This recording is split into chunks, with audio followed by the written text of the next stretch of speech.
Nous avons, pour la plupart d'entre nous, cher être humain, un abonnement à ce sentiment qui n'est pas nécessairement confortable, surtout qui n'est pas nécessairement aidant. Donc, je vais vous expliquer un petit peu en fait, je vais vous donner des outils pour essayer de transcender cette culpabilité-là. Donc, qu'est-ce que la culpabilité au départ?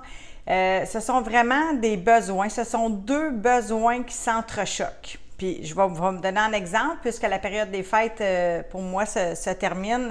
Les vacances de la période des fêtes, j'étais avec mon conjoint. On est allé dans notre région, en Abitibi, voir la famille, tout ça.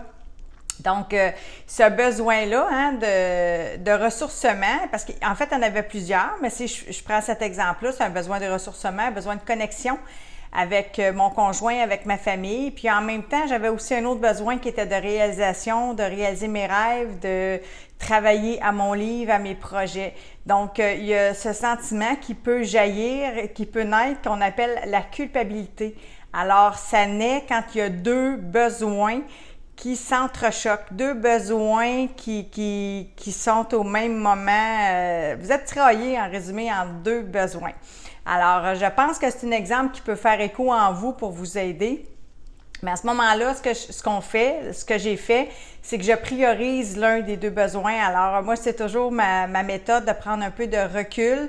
L'introspection, donc le fameux papier-crayon, je le dis toujours, ça n'a pas besoin d'être long, puis de voir qu'est-ce que j'allais prioriser à ce moment-là. C'est sûr que j'allais donner place à mon voyage en Abitibi, tout ça, mais à mon retour, c'était plus difficile puisque mon bureau, il est dans mon visage, il est sur je suis travailleur autonome, c'est ma table de cuisine. Alors là, j'avais le tiraillement encore plus fort, la culpabilité de dire tu sais, j'ai plein de choses à faire, j'ai plein de choses que je désire donner vie, réaliser. Puis bon, fait que vous me voyez venir. Alors c'est cet exemple-là que je peux vous donner, qui peut vous parler avec vos enfants versus votre travail. Donc la culpabilité, c'est un sentiment humain, c'est un sentiment qui naît lorsque deux besoins s'entrechoquent.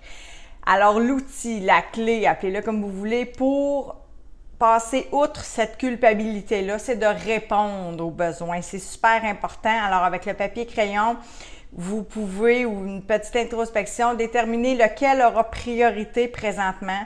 Alors, si c'est le besoin de ressourcement, de connexion avec la famille, de prendre ce moment-là d'arrêt pour vous nourrir, alors c'est ce que vous faites. Mais j'ai tout de même donné de la place. J'ai secondement, je dirais, donné des plages horaires. J'ai mis des moyens en place pour pouvoir aussi travailler à quelques occasions, quelques heures à temps partiel durant cette période-là pour répondre, combler le besoin numéro 2, qui est de me réaliser, de donner vie à ces projets-là. Alors voilà, c'est ce que je voulais vous expliquer un peu.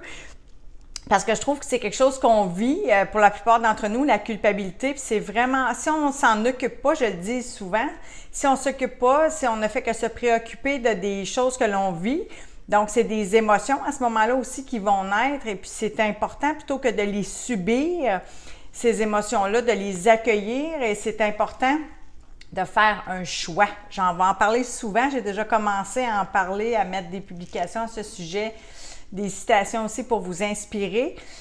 Mais le choix est important parce que sinon, on n'est pas acteur, on n'est pas créateur, on subit. Alors, dans ce temps-là, je suis victime, victime de l'extérieur, des situations, des événements, puis je me laisse balloter par la vie. Alors que si je reprends mon pouvoir, que je décide, que je choisis, eh bien, je priorise tel besoin et je donne place, je donne une seconde place à l'autre besoin, mais j'y réponds. Alors, je ne les fuis pas, ces besoins-là, puisque d'ailleurs, peut-être vous les connaissez, si on parle souvent de la pyramide de Maslow, des besoins fondamentaux, mais j'aime bien ceux de Anthony Robbins, quand on parle du besoin numéro 1, de la sécurité, d'un besoin de certitude. Donc, on recherche l'être humain, la sécurité. Mais on a aussi besoin, paradoxalement, d'incertitude, donc de surprise dans notre vie, qu'il y ait du piment un peu. Et puis, on a aussi besoin de se sentir important, donc d'avoir une certaine importance dans notre vie face à nous, face aux autres. Et on a aussi les besoins d'amour et de connexion qui sont extrêmement vitaux, je peux même dire, et les besoins de contribution. si on ne répond pas à ces besoins-là, ainsi que je dirais le besoin de croissance, je vous parlais tantôt de la réalisation de soi, donc qui donne un sens aussi à ma vie. Donc, si on ne répond pas à ces besoins fondamentaux, bien, c'est sûr qu'on ne peut pas savourer la vie, goûter la vie, le bonheur et notre réalisation, notre épanouissement personnel. Alors, je vous invite à transcender cette culpabilité-là, à prendre le temps de vous en occuper lorsque deux besoins s'entrechoquent, d'y répondre, de faire un choix, de prioriser le premier, celui qui aura l'honneur d'être répondu dans l'immédiat, et de donner de la place au deuxième besoin aussi. Donc, de ne pas le négliger, puisque dans ces besoins fondamentaux, si vous ne répondez pas à ces besoins-là, vous allez payer le prix. Alors voilà, c'est ma capsule du jour, en fait, ma petite vidéo pour vous parler de la culpabilité. Alors, je vous invite à vous déculpabiliser, à profiter de votre vie. Je vous embrasse, on se revoit dans une prochaine vidéo. Merci!